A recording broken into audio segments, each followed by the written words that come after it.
In this session, we're going to finish off our owl picture. We left off here where we had sharpied our owl picture and did a nice job of finishing all the details and erasing all of the pencil lines.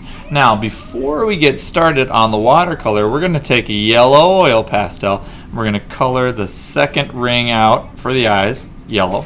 And we're going to do the moon and the stars with yellow oil pastel as well. So remember, we're doing like a waxy wet wash over our watercolors. So as you do the oil pastel, you want it to be really thick and you want to fill in all of the paper that you're coloring over so that when we do watercolors next to it, it won't run into that area. You want to stay inside the lines as neat as you possibly can so that it doesn't look sloppy, because remember, the first thing that people see about artwork is whether it's sloppy or not. That's the first thing people see. And if it looks sloppy right away, they're just going to say, I don't want to look at that. It's not worth my time. So please try to be as neat and careful as you possibly can be with your oil pastel and stay inside the line so it's nicely done. Okay, like that. Okay, and that's going to give a little sparkle to those yellow areas. Now what we're going to do is we're going to learn about what we call a wet on wet watercolor wash. So you should have your watercolors, red, orange, yellow, green, blue, purple, brown, and black. And you should have one watercolor brush and a little teeny watercolor pan like this. Also, you should have a clean cup of water and an empty cup for dirty water when you're done. Okay, so you're just going to put a little dribble of water into your watercolor cup or into your wash pan here. And if you dribble, you should have a paper towel on hand to dry it up with. And you should also have a paper towel here to blot your brush, because we're going to need to control our watercolors as we go through this. So what you do is you have this clean, fresh water. You're going to just get your brush wet with it, and you're going to get some yellow, and you're going to make a yellow wash. Okay, so I'm going to notice how I hold my brush in the nice control position, just like it's a pencil. Not too far up on the metal ferrule, not too far back on the handle, but just right behind the ferrule. And you want to kind of just gently swish the tip around in the paint to get the paint on there. And then put the paint into the water until you get a nice watery yellow. Okay? Once you get that watery yellow, you're going to paint it over your whole owl. Okay? So here we go. We're going to take our watery yellow and we're going to paint it right over our owl. We're going to do a good job to make sure we stay in our lines of our owl. We don't want to go outside of the lines. You're going to paint it in. Doesn't matter what order you do it in. Leave out the beak, because we're going to paint the beak orange later. Okay?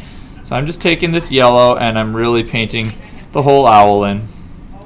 The body and the head, except for the eyes. Okay? Whenever you paint, you always pull your paintbrush. You never smash it down on the surface of your painting. You never push it, because it ruins the bristles and you don't have good brush control then. So you're always pulling it. You can pull it along the edge of a line by curving it.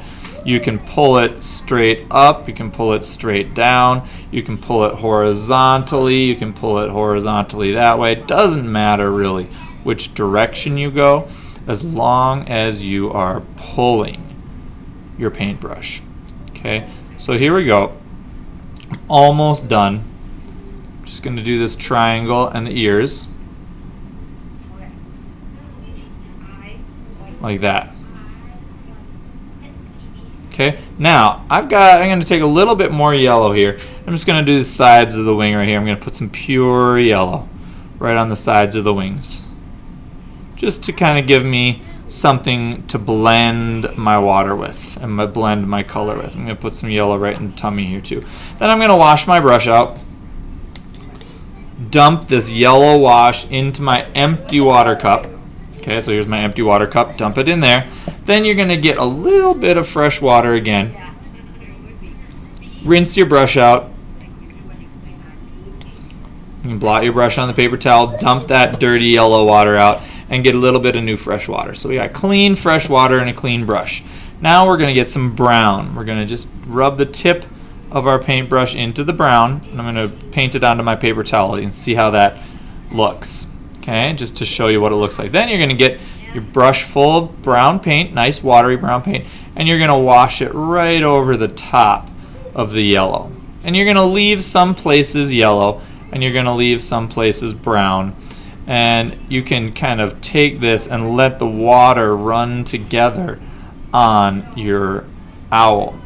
As the water runs together, it's going to make what's called a wet on wet watercolor wash. Okay, and we want that because it's going to make it look kind of natural and interesting for the eye, and it's just a good watercolor skill to be able to have.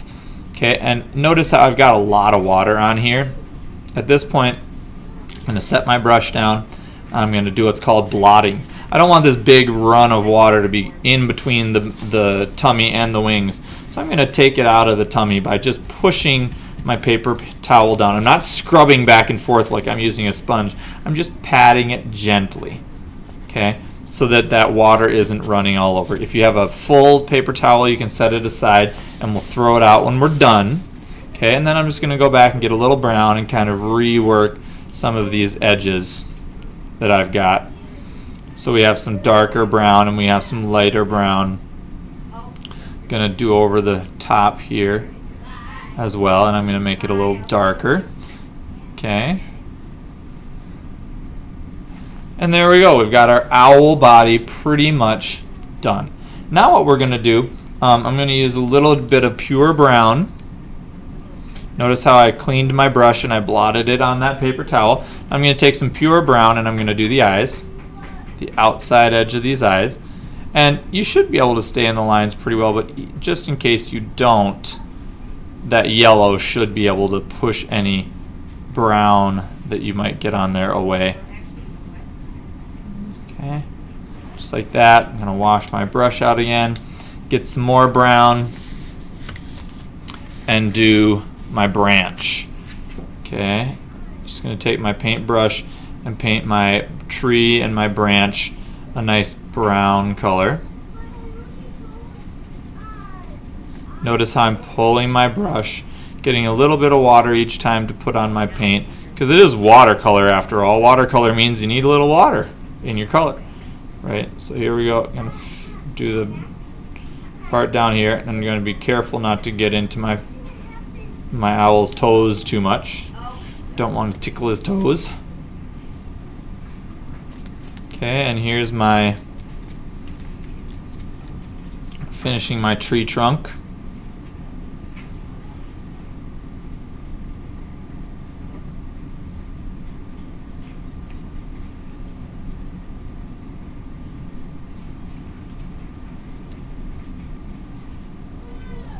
And now I'm going to do a little yellow. Notice how I wash my brush out, blot it on my paper towel, and do a little bit yellow right there on the end of my log. And now as that stuff is drying, I'm going to get a really dry brush. I'm going to dump my dirty water out, my dirty brown water out. I'm going to get a little clean water. Okay, I'm going to get a little orange for the beak, because the body is a little dry now. So I'm going to get the orange for the beak.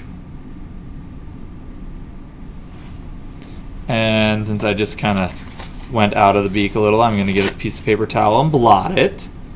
Remember, if you run out of an area, you can always grab a little piece of paper towel and blot out that color, just like that. Okay, and now I can take some black and just use a little teeny bit of black for the eyes. Okay, notice I'm just getting a little bit of black on the eyes because they have big black eyes.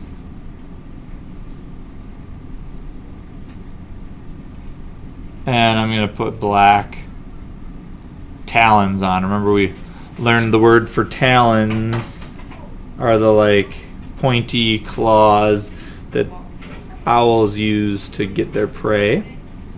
Alright, just like that. And now I'm going to do the background watercolor wash.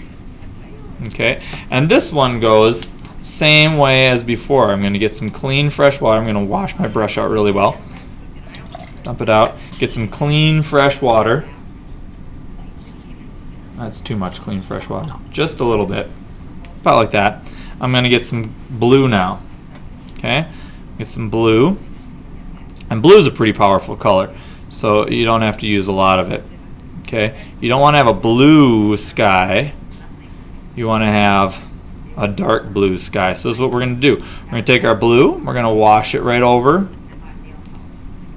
our sky, just like we did with our owl.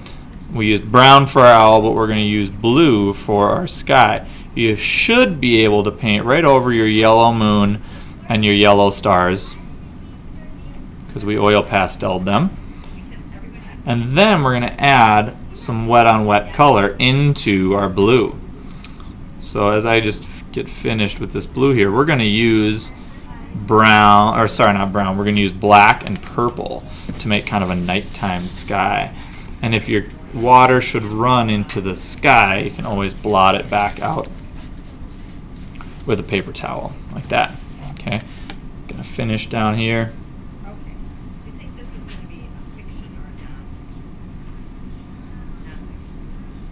And if it runs a little bit, that's okay.